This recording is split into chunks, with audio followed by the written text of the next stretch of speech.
Between January and March this year, reports said that 1,000 Nigerians have been killed. And of course, these days you don't even know the one to say is latest. We're about describing Jos and Nwaokobia killing as the latest. Where official report put it at about 12, but other independent sources, BBC, Reuters, New York Times, put it at over 40. And then just the other day, we had the Benue one, you had the Katsina. That's why I said we don't even know the one to say is the latest. But the point is, Nigeria has turned into a killing field. Do we still have a country called Nigeria? Do we still have any hope in the security of lives and property? In answer to that question, Victor, I'll tell you that, are you aware that there's a certain community in the Middle Belt today that's already training people to fight and defend themselves? Across our country, people are speaking up. That's exactly why I said to you that this presidency must wake up. Those who advise this president must wake up and tell him that this country, Nigerians have never ever been conquered. Remember when Boko Haram started? Even the face of the Iron Army, Nigerians rose up. Nigerians are speaking up.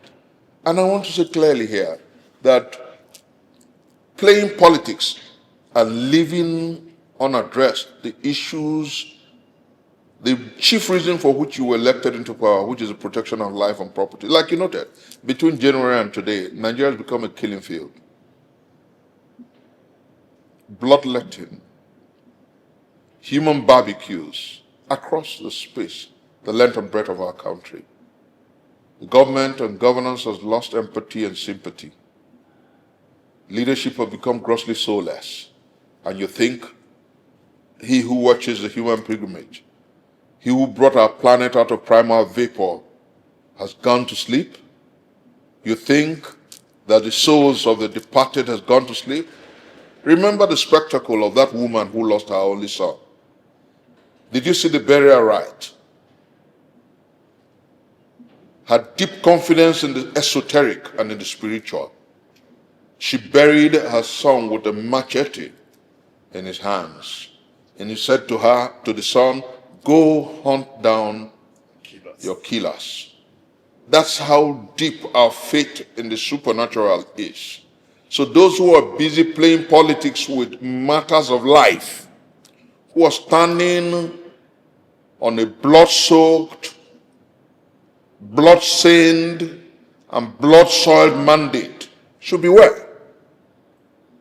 Because the sword of Damocles wears the name called Karma. Those who think that they can continue to watch human barbecues everywhere and think that God has gone to sleep should be careful. I want to say, Victor, that there is yet a country called Nigeria, and that's why we're speaking. And I believe that that country will rise out of the ashes of today, a better and a greater nation. I believe that sooner rather than later, Nigerians will look in the past and say, perhaps, in the form of irony, thank God for Bola Ahmed Tinubu presidency that struck to life our conscience as a people. We're approaching 2027. The feelers on the street, for you, how do you think the geopolitical zones are likely to react to the Tinubu's mandate for a second term? They'll punish Bola Ahmed Tinubu, even in the Southwest.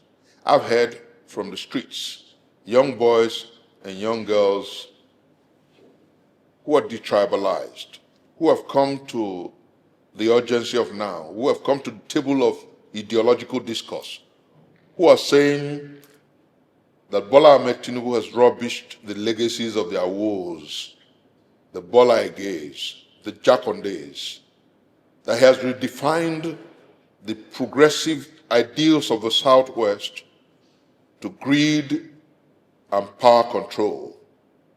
And they are angry. Across the streets, I hear people in the Southwest say to me that the Southwest is not Lagos. Lagos is one part of the Southwest. And that what Tinubu has done is to turn Lagos to the heartbeat and has not cared for the average Yoruba man. They think that leadership must be inclusive. They think that Nigeria can do better with a leader that thinks about us, not about himself and his cronies. And you go up north, they're waiting to punish the Bola Ahmed Tinubu presidency. And I'll tell you why. Have you wondered why Joash Amopiton jumped out to try to dismember the ADC?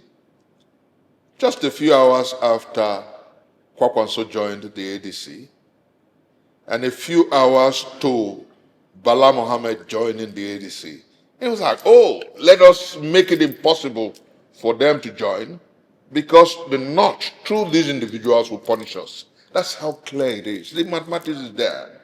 What about the Southeast? The Southeast is more like Sudan Watch.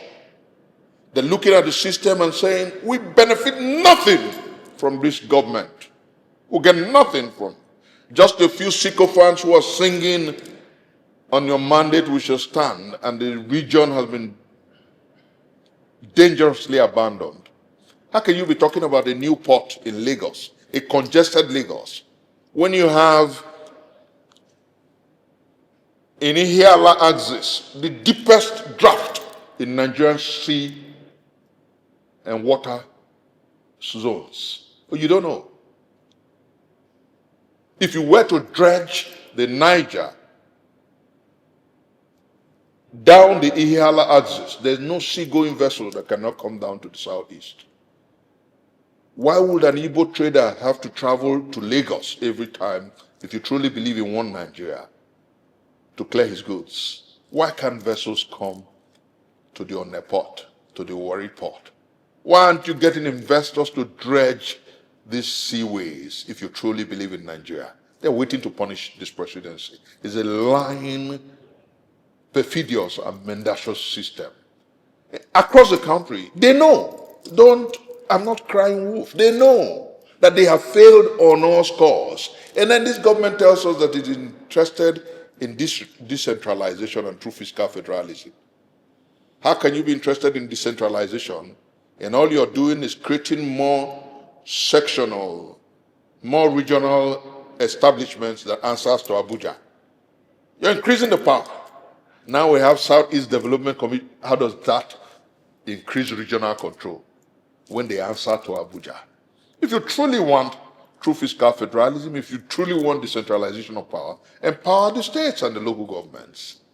You know, this country there's an inclination to have truths and perfidy, but we will continue to puncture those lies. There is nothing in the NDDC that encourages regional control because they answer to Abuja. That's the truth. He who pays the piper calls the tune.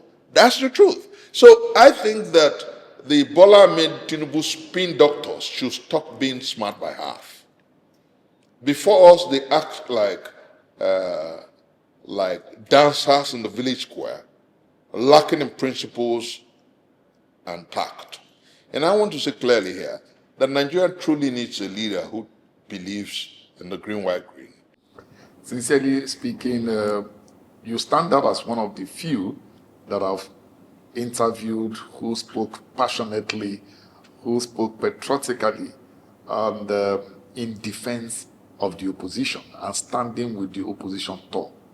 But in your quiet moments, when you try to reflect, do you deeply think that the collective opposition has what it takes to retire Tinubu in 2027? Deep question, and I'll answer deeply.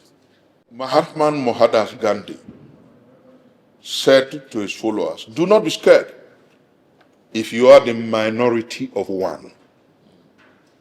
The universe will stand with you and by you. And ultimately, that one will be the victory that transforms the universe. I don't care what fears, what darkness, what multitude of fears are out there, Victor. I really don't care. You know what sustains my battle? Let me give you an instance. I bear on my body scars of the Nigerian estate. Maybe that is why every time I think about our country, I think about how that my younger sister who was kidnapped and died in the hands of kidnappers, my immediate younger sister, rest in peace. I think about her. Patricia Mitai Nwaokobia. I think about my younger sister, Uchenna Ruth Nwaokobia, who died from a ghastly motor accident along the Lokoja trajectory. After having made a first class from her university, she died 3 weeks after. Bad roads. I bear the scars, and I know that they will not, and they have not died in vain. And you know what? Even they're all Christians and Muslims. They know that the spiritual is stronger than the physical. That's why they have marabouts everywhere. And I hope that their marabouts will tell them that what is ahead, immediately ahead. Victor, call me a clairvoyant in the next 1 year. What is immediately ahead is far more draconic for the APC and their court jesters than what Nigeria has seen. Because the blood of the innocents that have been spilled everywhere, those who die of heart attack, those who die in the hands of villainous urchins, those who are murdered every day by bandits, those who are killed because the state has refused to protect them, their blood is calling out for vengeance. I feel it, I see it. You ask me, what do I see when I'm alone? That's what I see, Victor.